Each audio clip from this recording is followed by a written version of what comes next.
You did mention earlier about human rights. One video emerging recently appears to show dozens of Uyghurs with their heads apparently freshly shaved, blindfolded, hands tied behind their back, and part of what's called a mass transfer. What would be the justification for treating people this way in a mass transfer? You still live in the 19th century. This is 21st century. How can think this is happening? Had to be kind of, but can you imagine this? So you just okay, from the videos, something videos to match your expectation, and then show this.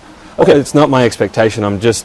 It's a video that's out there. Firstly, can you show the evidence that the video is not a fake news? Well, so far the security experts believe it was taken from April Security 2018. always make troubles, and the intelligence, I don't know what someone. So you're saying this has been faked? Of course. Cold War. So you're suggesting if there was to be a second Cold War, it could be far worse than what people think? Of course. And you're suggesting Australia would be the first to be sacrificed. Sacrificed by who? Whatever. Maybe US will betray you. Not necessarily protect you. The opening of the NBA season is just 2 weeks away, but right now the focus isn't on the games. Last Friday, Houston Rockets general manager Daryl Morey posted this now deleted tweet expressing his support for protesters in Hong Kong. Morey later apologized for the tweet, but it set off a firestorm in China and then a counter-reaction here in the U.S. The flare-up is the subject of an opinion piece published in the Washington Post entitled, "The NBA Thinks It Can Ignore Politics in China. It's Wrong."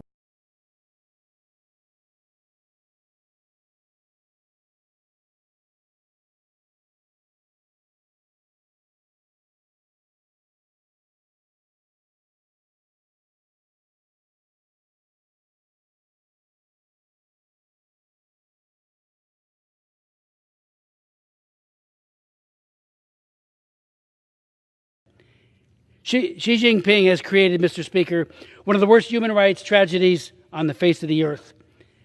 Xi Jinping and his government are directly responsible for these crimes against humanity. Our hope is that a reckoning is coming, but only if the international community stands up to China.